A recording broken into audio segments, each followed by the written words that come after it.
안녕하세요. 오늘은 8월 2일이고요. 지금 시간은 저녁 11시 20분입니다. 미국의 신용 강등으로 주가가 급락하고 있어요. 단기적 하락일 뿐 걱정할 필요는 없을 것 같습니다. SXL은 현재 8% 가까이 하락하고 있어요. 금양가 에코프로 BM 임원들은 주주를 고점에서 매도를 했대요. 국내 회사에서 매번 반복되는 행태인 것 같아요. 구독, 좋아요 부탁드립니다.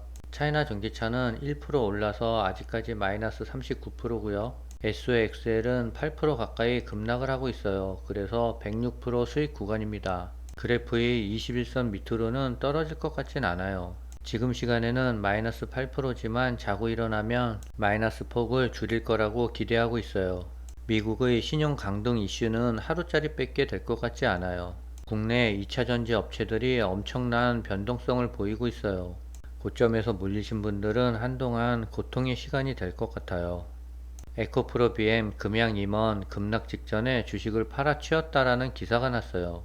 배터리 아저씨를 필두로 2차전지 인기를 주도한 금양과 코스닥 대장주 에코프로 BM의 임원들이 지난달 말 주가 최고가 시기에 자사주를 대량 매도한 것으로 드러났대요. 특히 금양의 고위 임원은 이번 주식 처분으로 약 60억 원의 현금화에 성공해 돈방석에 앉은 것으로 보인대요. 1일 금융감독원 공시 시스템에 따르면 금양의 허재원 상무는 지난달 27일 보유 주식 8만 주 중 4만 주를 장내 매도했대요. 처분 단가는 15만 1615원으로 실제 매도 체결일인 지난달 25일 장중 최고가 15만 7천원에 맞먹는 가격이라고 해요. 그야말로 신의 매도 타이밍을 잡은 셈이래요. 매도 규모만 60억 6,460만원에 달한대요. 금양 주가는 허상무가 4만 주를 매도한 지 이틀 뒤인 지난달 27일 종가 기준 22.47% 하락을 보이며 11만 8천원을 기록해 놀라운 매도 시기로 주목을 받았대요.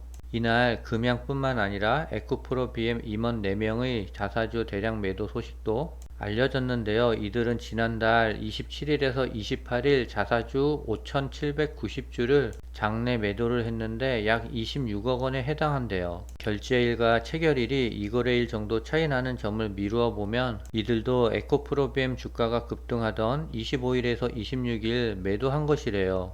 에코프로 BM의 종가는 지난 25일에서 26일 각 46만 2천원, 45만 5천원으로 최고가를 갱신한 바 있대요. 서준원 전무가 지난달 25일 보유분 6천주 중 4천주 약 18억을 장내 매도했고 김홍관 전무는 45만 8,250원에 천주 약 4억 5,825만원을 매도했대요. 통상 임원들이 주식을 매도할 때 투자자들은 고점이라고 인식한대요. 이에 따라 매도에 나서는 경우가 많은데요. 실제 두 회사 주가는 오전 동안은 상승하는 모습이었지만 임원들이 자사주 처분 공시 소식이 전해지면서 하락세로 전환했대요. 주가가 고점일 때 이런 임원들이 자사주 매도는 매번 반복되는 레파토리인 것 같아요.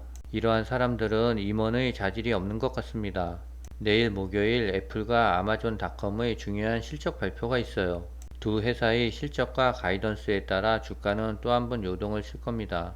초고수들은 채권 장기채에 베팅을 하고 있대요.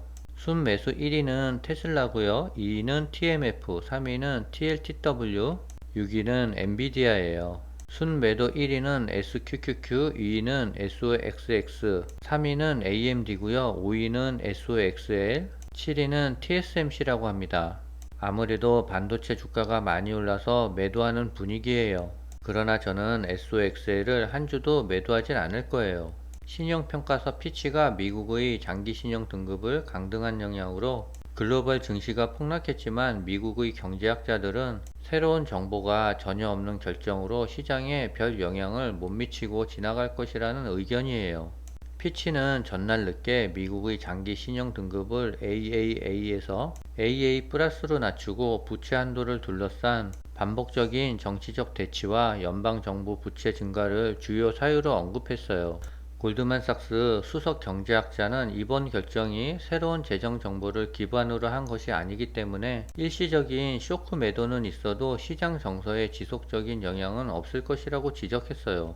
향후 몇 년간 GDP 약 6%에 달하는 연방 적자는 골드만삭스를 포함 대부분 예측해온 것이라며 정보와 재정 전망에 대한 의견 차이가 있을 뿐이라는 지적이에요. 세계적인 투자 전략가 제레미 시걸 와튼 교수가 미국 연준의 통화 정책에 대한 입장을 밝혔어요. 비즈니스 인사이더에 따르면 시겔은 연준의 금리 인상 사이클이 종료됐을 가능성이 크다며 필요시 조기 금리 인하를 단행하게 될 것이라고 강조했어요. 제레미 시겔 교수는 최근 발표되고 있는 경제 지표들이 미국의 경제 침체 가능성을 낮추고 있다고 설명했어요.